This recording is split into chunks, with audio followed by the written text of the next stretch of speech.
Hello guys, आपका स्वागत है हमारे यूट्यूब चैनल इजी वे में। और अब हम आपको 7th क्लास का एक्सरसाइज 1.3 का क्वेश्चन नंबर 6 कराने जा रहे हैं। तो आप ध्यान से सुनिए।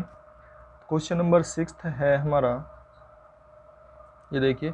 क्वेश्चन नंबर 6 में दिया हुआ है, किसी हिमीकरण की प्रक्रिया में कमरे के तापमान को 40 डिग्री से 5 डिग्री सेंटीग्रेड प्रति घंटे की दर से कम करने की आवश्यकता है।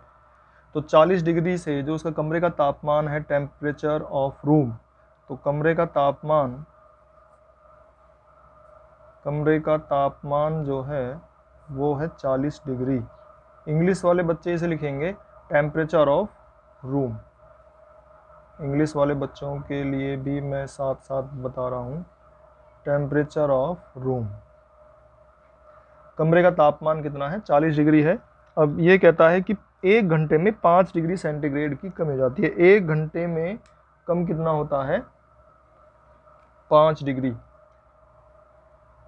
1 घंटे में कम होता है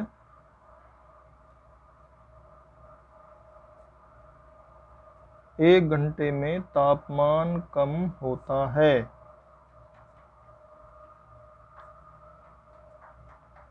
5 डिग्री। अगर इंग्लिश वाले बच्चे लिखेंगे तो इसे लिखेंगे temperature decreases in 1 hour. Temperature decreases in 1 hour. 1 hour में 5 डिग्री सेंटीग्रेड कम हो जाता है। तो अब देखिए, हिंदी वाले बच्चे अपना अलग ये देख लेंगे और इंग्लिश वाले बच्चे अलग देखेंगे इसमें। तो अब ये कह रहा है कि ये बताओ 10 घंटे इस प्रक्रिया को शुरू हो जाती है अगर, तो 10 घंटे बाद कमरे का तापमान क्या होगा। तो 5 डिग्री कम होता जा रहा है, तो 10 घंटे में टेम्परेचर कितना कम हो जाएगा ये हमें देखना है। 10 घंटे में कितना कम हो जाएगा टेम्परेचर।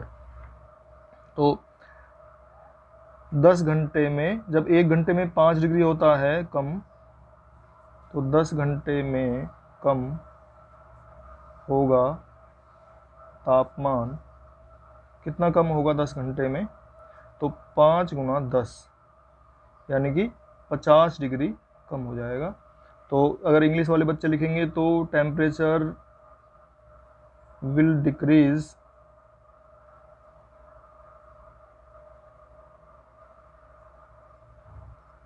इन 10 आवर्स। तो 10 आवर्स में कितना हो जाएगा? 50 डिग्री कम हो जाएगा। 5 × 10 50 डिग्री कम हो जाएगा। तो 40 डिग्री टेम्परेचर था और अब वो 50 रहेगा, कम हो जाएगा। तो कितना बचेगा? अंत में कमरे का तापमान, अंत में कमरे का तापमान जो है कितना हो जाएगा? अभी 40 था, 40 में से 50 माइनस हो गया, तो कितना बचेगा अब? -10 डिग्री सेंटीग्रेड। इंग्लिश वाले बच्चे कैसे लिखेंगे? Temperature at last of room temperature at last कितना होगा? तो ये 40 - 50 यानी कि -10 डिग्री सेंटीग्रेड हो जाएगा। अब इसमें हम नेक्स्ट क्वेश्चन करेंगे, क्वेश्चन नंबर 7।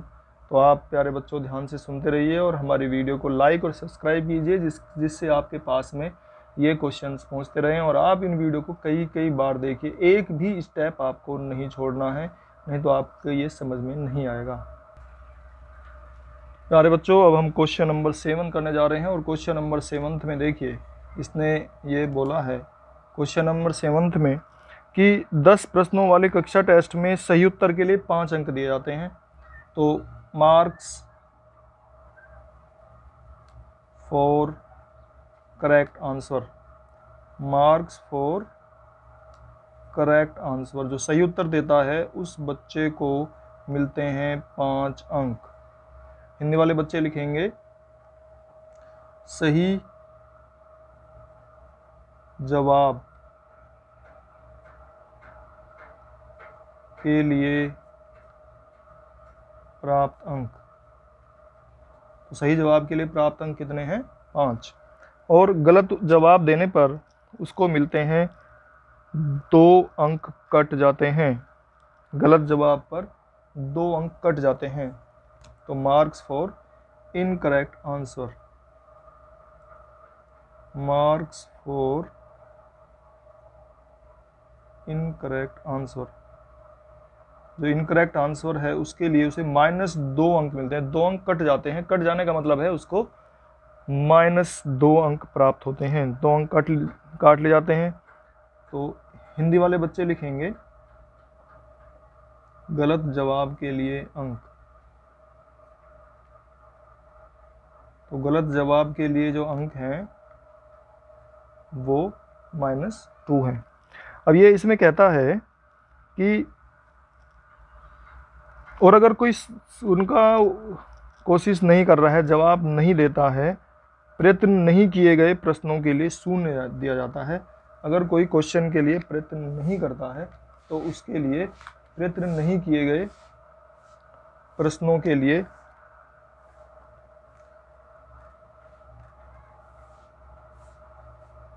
प्रयत्न नहीं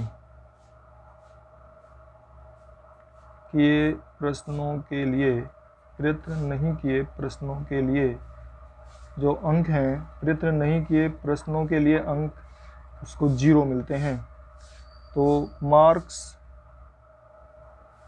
फॉर क्वेश्चंस, इंग्लिश वाले बच्चे लिखेंगे इसको marks for questions not attempt. जो बच्चे अटेम्प्ट नहीं करते हैं उसको 0 अंक मिलते हैं।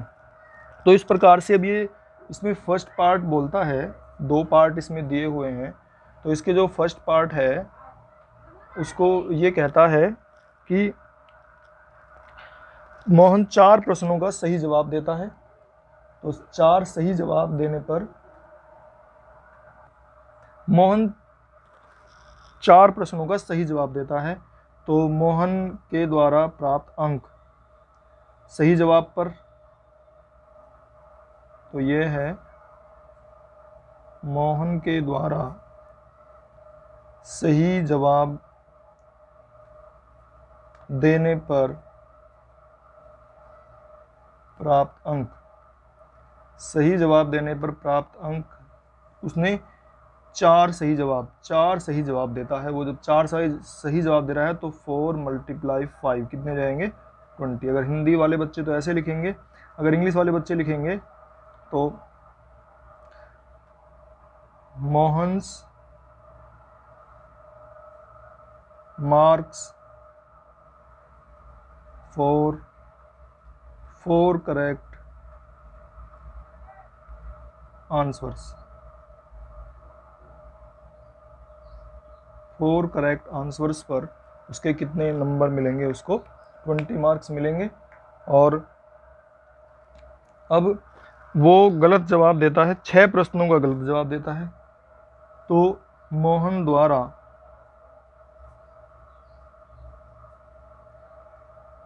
6 गलत जवाब देने पर अंक, जो उसको प्राप्त अंक होंगे, 6 गलत जवाब दिए हैं तो गलत जवाब के 2 अंक काटे जाते हैं, तो माइनस में लिखेंगे गलत को। तो इस तरह से -2 × 6 तो कितने जाएंगे -12 अंक हो जाते हैं। और इंग्लिश वाले बच्चे लिखेंगे Mohan's marks for 6 incorrect answers, for incorrect answers, जो इनकरेक्ट आंसर्स हैं उनके लिए -12 अंक मिलते हैं उसको। अब देखिए ये हमसे आगे कहता है कि ये इसमें आगे कहता है कि बताओ उसके द्वारा प्राप्त अंक। तो मोहन के द्वारा प्राप्त अंक जो है हम निकालेंगे। मोहन द्वारा प्राप्त अंक, मोहन द्वारा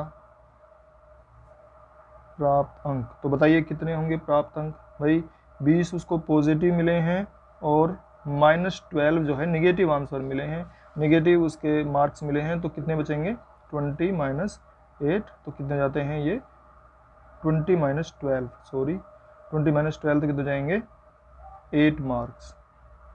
तो इस तरह से मोहन गोट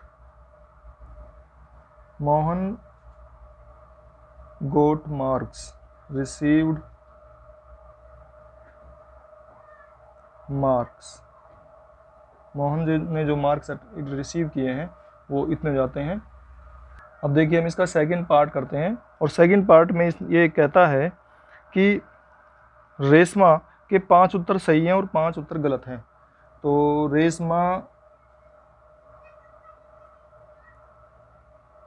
रेशमाज मार्क्स फॉर, उसके जो है रेशमा के 5 सही उत्तर हैं, for 5 correct answers, for correct answers, 5 correct answers जो हैं उसके वो कितने होंगे, तो 5 5 जा भाई 5 मार्क्स मिलते हैं तो 5 5 जा 25। और अगर हिंदी में लिखेंगे तो रेशमा द्वारा 5 सही जवाब देने पर प्राप्त अंक,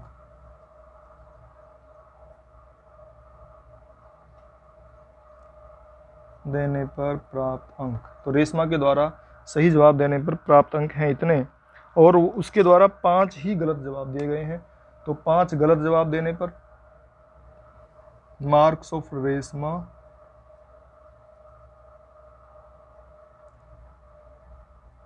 फॉर 5 इनकरेक्ट, जो उसके इनकरेक्ट आंसर्स हैं, फॉर 5 इनकरेक्ट आंसर्स, तो 5 इनकरेक्ट हैं तो 5 और मल्टीप्लाई 2 की करेंगे, -2 की, क्योंकि 2 जो है उसके कट जाते हैं, तो इस तरह से -10 मार्क्स उसको मिलते हैं। तो हिंदी में लिखेंगे रेशमा के द्वारा 5 गलत जवाब देने पर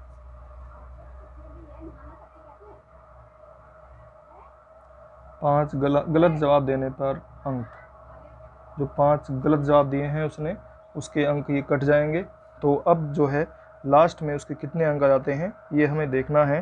तो अब इसके देखेंगे कि रेशमा द्वारा प्राप्त अंक,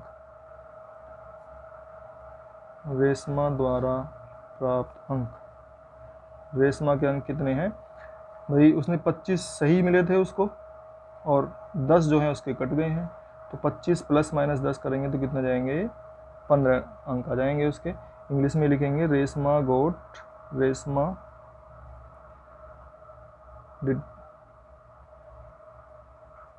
मार्क्स, ये आ जाएंगे 15। इस तरह से सेकंड पार्ट हो जाता है। और थर्ड पार्ट में, अब देखिए इसका थर्ड पार्ट है।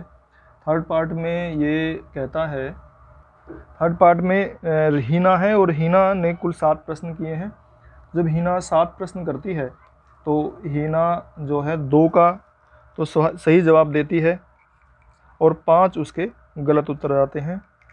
हीना ने 7 प्रश्न किए हैं, उनमें 2 का उत्तर सही है। तो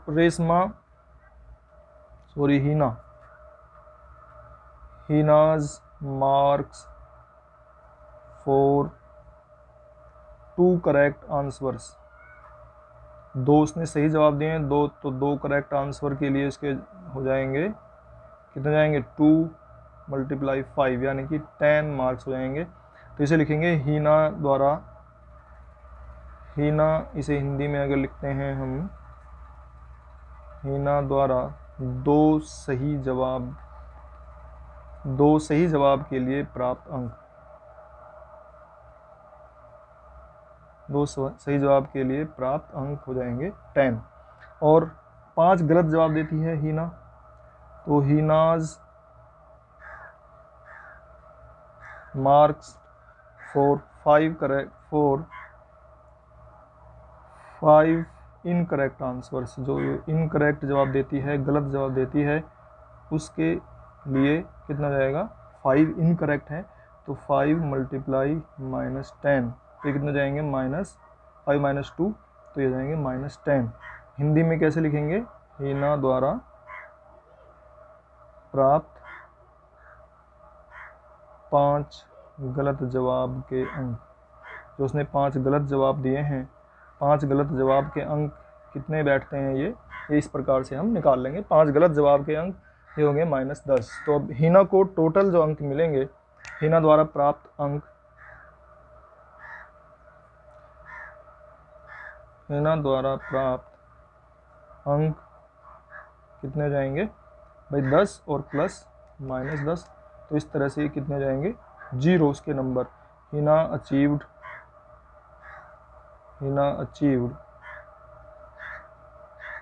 मार्क्स, तो उसके ये जवाब आ जाते हैं।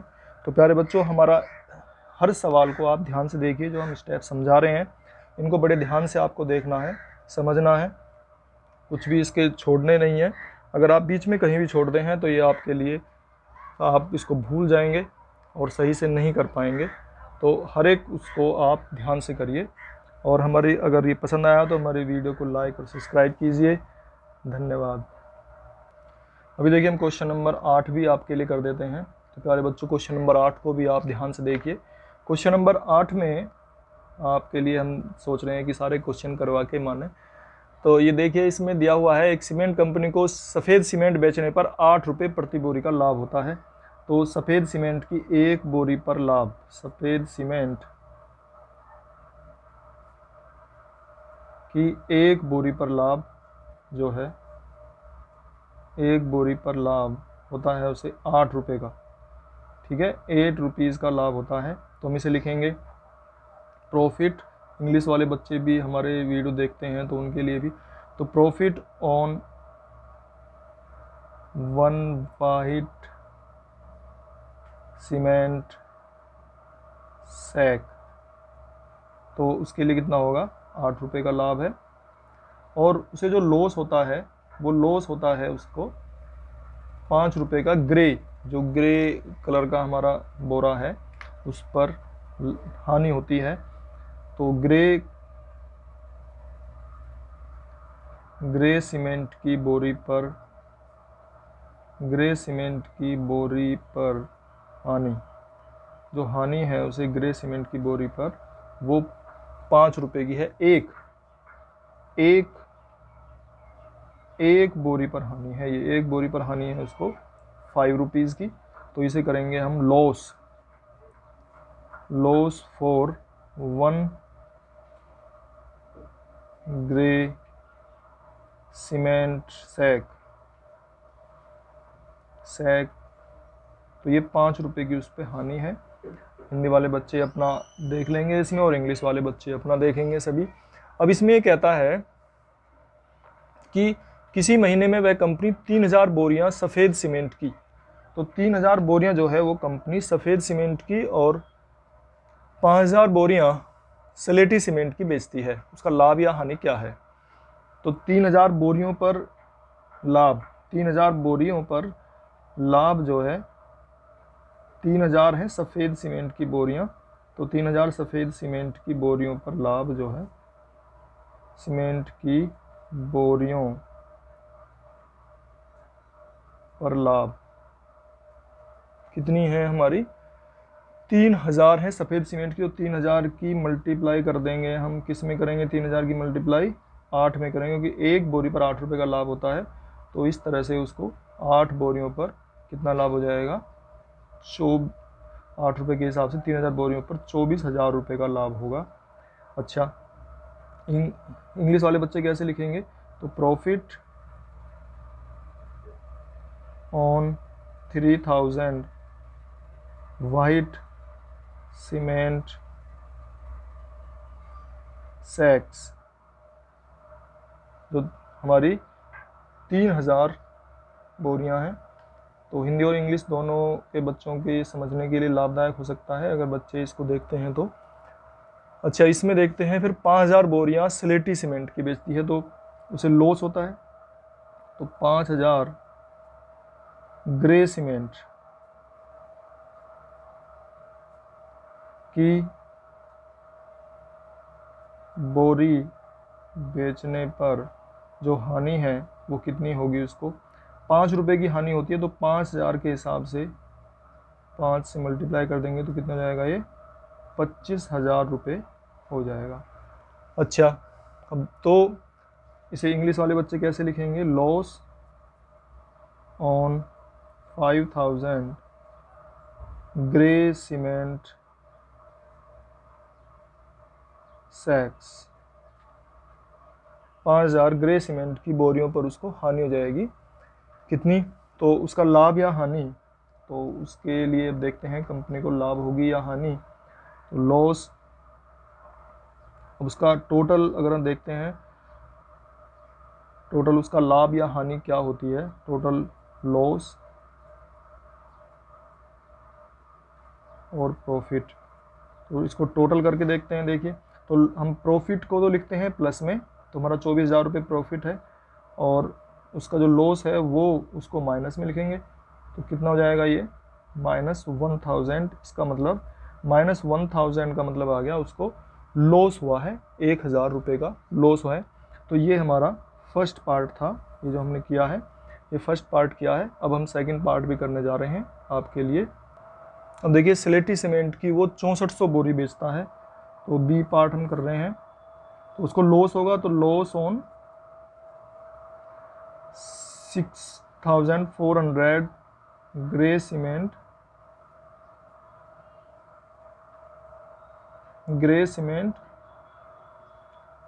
सैक्स। तो ग्रे सीमेंट की जो सैक्स हैं उन पर उसको प्रॉफिट होता है या लॉस होता है। तो ये देखिए 6400 ग्रे सीमेंट सैक्स, तो 6400 और कितने का नुकसान होता है उसको? 5 रुपये का एक पे होता है। तो 6400 गुना 5, इसकी मल्टीप्लाई कर देंगे। 500 500 5 4 20 की 0 हासिल 2, 5 6 30 और 2 कितने हो गए? 32,000। तो उसको जो है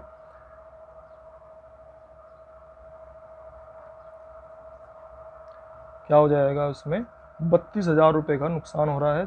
टोटल लॉस जो हो रहा है, ये बी पार्ट कर रहे हैं हम।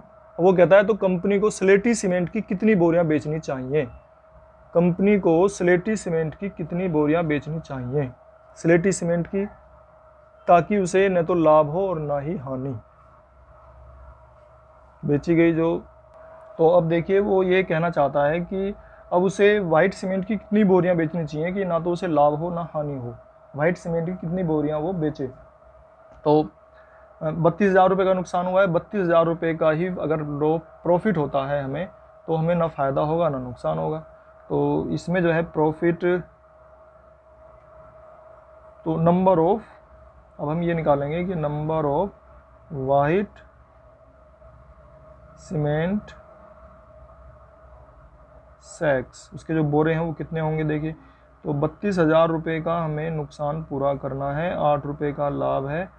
तो इस तरह से ये 8 चौक 32 कट जाएंगे, और 4000 बोरे जो हैं उसे ये बेचने चाहिए, ताकि ना फ़ायदा हो और ना नुकसान हो। तो प्यारे बच्चों, अगर आपको हमारी वीडियो पसंद आई हो तो इसे लाइक और सब्सक्राइब कीजिए, शेयर कीजिए, ताकि और भी बच्चे आपकी देख सकें, जान सकें, अपना कोर्स पूरा कर सकें।